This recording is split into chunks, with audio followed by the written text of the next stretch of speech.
जरा सोचिए, एक ऐसा मंदिर जहां भगवान की मूर्ति से ज्यादा ध्यान खींचते हैं चूहे। जी हां, ये कोई साधारण जगह नहीं, बल्कि राजस्थान के देशनोक में स्थित है करणी माता मंदिर, जहां लगभग 25,000 चूहे खुलेआम रहते हैं और उन्हें भक्त श्रद्धा से कबा यानी पवित्र जीव मानकर पूजते हैं। ये दुनिया के सबसे अनोखे मंदिरों में से एक है, जहां चूहों को भगाया नहीं जाता, बल्कि उन्हें भोजन और सुरक्षा दी जाती है। तो आखिर क्या है इस मंदिर की कहानी? इतने हजारों चूहों का यहाँ क्या रहस्य है और वैज्ञानिक दृष्टिकोण से इसे कैसे समझा जा सकता है? चलिए आज हम डुबकी लगाते हैं करणी माता मंदिर के इस अद्भुत रहस्य में। दोस्तों, अगर आपको ऐसे ही रहस्यमय और ऐतिहासिक किस्से जानना अच्छा लगता है तो चैनल विष्णु दिवाकर को अभी सब्सक्राइब कर लीजिए, क्योंकि आगे भी हम आपके लिए लाते रहेंगे ऐसे ही अद्भुत रहस्य और विज्ञान से जुड़े तथ्य। अब चलिए जानते हैं करणी माता मंदिर और इन पवित्र चूहों की अनकही कहानी। करणी माता, जिन्हें मां दुर्गा का अवतार माना जाता है, 14वीं सदी में राजस्थान में जन्मी थीं। किंवदंती है कि एक बार उनके परिवार का एक बच्चा मर गया। करणी माता ने यमराज से उस बच्चे को जीवित करने की प्रार्थना की, लेकिन यमराज ने कहा कि एक बार मृत्यु होने के बाद जीवन वापस नहीं दिया जा सकता। तब करणी माता ने घोषणा की कि उनके कुल और अनुयायी कभी यमलोक नहीं जाएंगे। मरने के बाद उनकी आत्माएं चूहों के रूप में मंदिर में जन्म लेंगी और फिर मानव जीवन में प्रवेश करेंगी। यही कारण है कि यहाँ मौजूद चूहे, जिन्हें कबा कहा जाता है, पवित्र आत्माएं माने जाते हैं।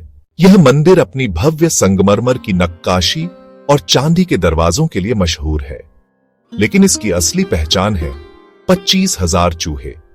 ये चूहे मंदिर में स्वतंत्र रूप से घूमते हैं, भक्त इनके साथ भोजन साझा करते हैं और इनके द्वारा खाया गया प्रसाद पवित्र माना जाता है।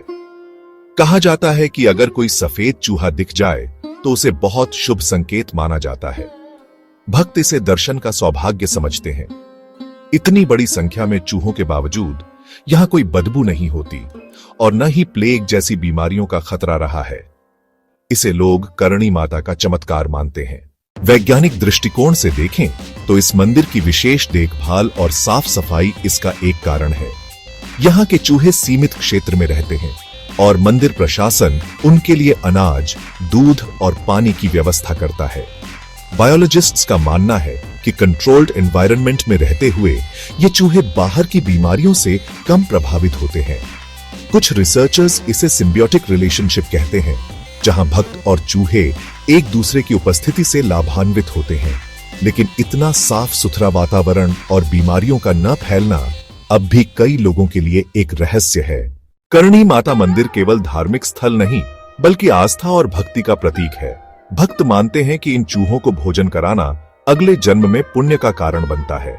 यह मंदिर राजस्थान की सांस्कृतिक पहचान बन चुका है, जहां लाखों पर्यटक और श्रद्धालु हर साल आते हैं। विवाह, यात्रा या नए काम की शुरुआत से पहले कई लोग यहां दर्शन करना शुभ मानते हैं। तो दोस्तों, करणी माता मंदिर सिर्फ एक धार्मिक स्थल नहीं, बल्कि एक अनोखा रहस्य है, जहां आस्था, संस्कृति और प्रकृति एक साथ जुड़कर दुनिया को हैरान करती है। अब मैं आपसे पूछना चाहता हूं, आपके अनुसार इन 25,000 चूहों का यहां होना आस्था का चमत्कार है या विज्ञान की व्याख्या? अपनी राय कमेंट्स में जरूर लिखिए और अगर आपको यह वीडियो पसंद आया हो तो इसे लाइक और शेयर करना मत भूलिए। साथ ही चैनल विष्णु दिवाकर को सब्सक्राइब कीजिए ताकि ऐसे और भी रहस्य आप तक पहुंचते रहें। मैं हूं विष्णु और मिलता हूं आपसे अगले रहस्यमय सफर में।